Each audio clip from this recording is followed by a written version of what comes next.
Headers and footers within documents, especially large documents, are really useful. You can put page numbers and other information like the document path.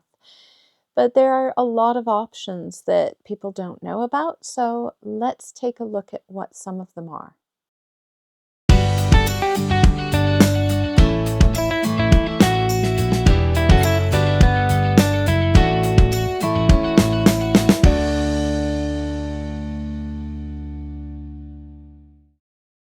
Okay, so I have a very short, small training document. This is a fake document I had AI create, so it's just stuff, and I just use it for training. And I want to add just a header and footer, or a header or footer on the pages. So I go Insert and across to the header and footer section. You can see header, footer. I can just have page numbers without going in them. Now in page number, I can choose where I want them, but I can also remove them. In this case, I think I'm going to put a footer in, and you have, this is called the gallery, and it's saved footers in this case. The header has the same. And if you've created your own footer or header, you can come back into the drop down here, and you can see there's a save selection to footer gallery. There's another one for the header gallery, and that would just add it in this list. So if you use the same header or footer or both in most of your documents or frequently, save them to save you time. You can also remove them, edit them, and you can get more from Office Online. Okay, and you can see when I've paused, there's some here. Some of them have graphics in them, some of them have page, some of them have code for like date, etc. So I'm just going to edit, and it gives me blank. You can see it just says footer, and if I just type something in, it shows up on all the pages. Yeah. Okay, once I have the header or footer showing, the header and footer, it's called a contextual tab, or I call them temporary tabs, shows up, and you can see that the ribbon, the header and footer ribbon, has lots of options, okay?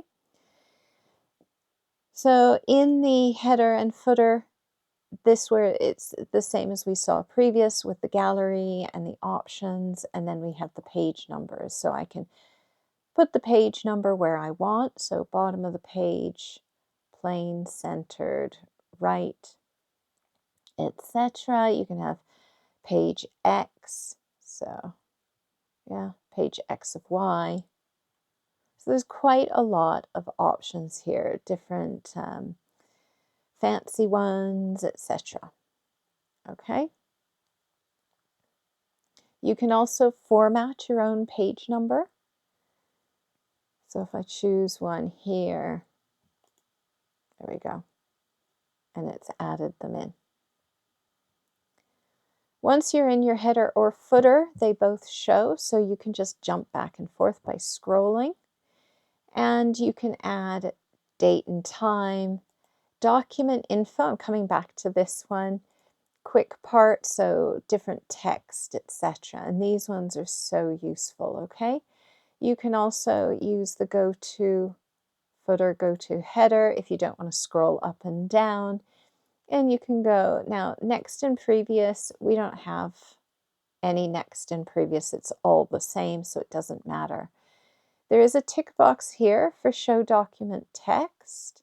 Now this one, I found it's not working in old versions. It used to hide this text here, so you might find on your documents it hides it. I just find on my version it doesn't do anything. Okay, we'll look at the next two options in another document. This document's just too short for this one. Then I have the margin, so header is 1.25 centimeters from the top, footer is 1.25 centimeters from the bottom, and also you can have align tabs, okay? I can have different tabs added in. Okay, and I can click on close and that takes me out. So easy. So that's just a very simple footer. You can see every single page is the same. Now, if I go to a different document, one that is a lot larger, I think this is like 30 pages. And when I go into the insert header footer, which I've already done, and it shows it, this one has something called section breaks. So section breaks are where I'm forcing, instead of just doing a normal insert page break or control enter, then when I go into layout, in breaks, it's not this one, okay? You have section breaks down here and you have a next break. You have an even and an odd. So a next page means it's going to be a different section. And that section can be, it can have different attributes. So you can make pages landscape or have a portrait page in a landscape document, right? You can change margins for just that section. So you can do quite a lot. And also you can change your header and footer for just that section. So that can be quite useful. Section breaks can come where the next page is forced to be even or odd. And I use this when I'm writing manuals and books where I want the chapter title page to always be, say, on the odd page. Then I'll put in an odd page break. And if I just go into home and do my backwards P, which is the show all, you can see I have used an odd page. But in this case, the next page, this is 1, there's 2, so this is going to be forced to be on page 3. Okay, etc. You can see they're all here, odd page, etc. So that's fine. Now if I go insert header, just like we saw before, I have the gallery, which shows me quite a few. I can get more online and I can edit, I can remove. And if I already have one customized, I can save it to the gallery. So I'm just going to edit this header.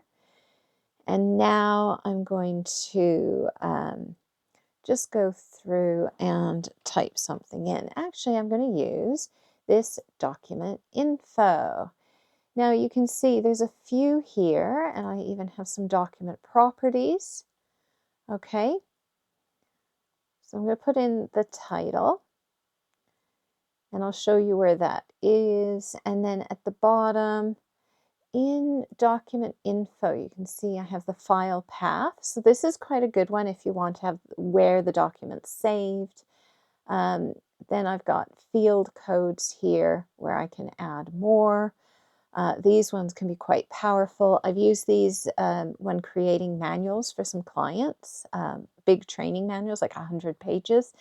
And I wanted it to have the name of the chapter for each at the footer, and then the page number.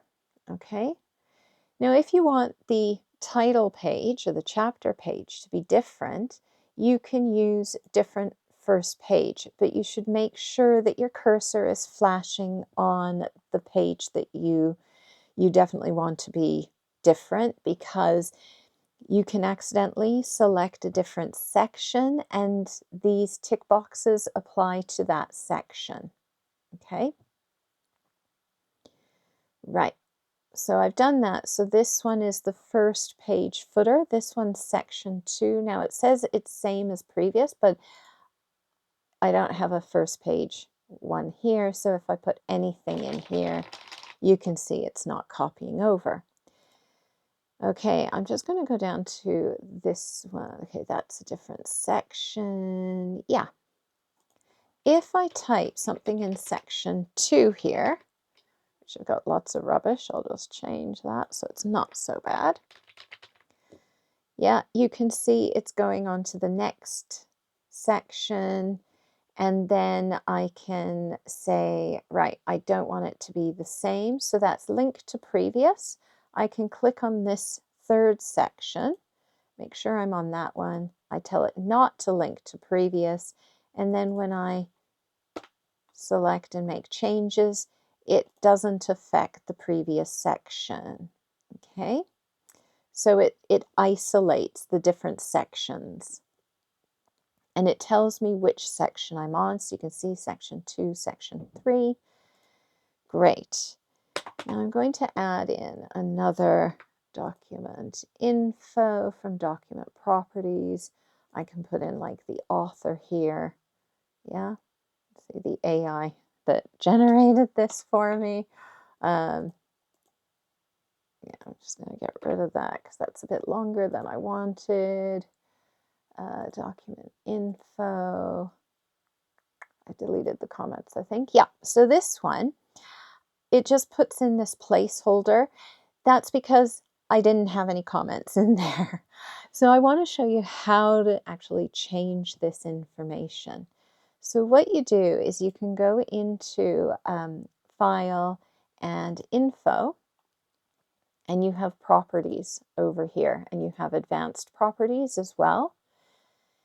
And you can see this is exactly what it's put in. So if I'm like, oh, I don't want to put it in this, like it'll put in a person's name. So it'll put in like my name here. And I'm like, don't really want that if I'm giving it to clients. So I can then put in my company name. Yeah. Okay. Or my trading name.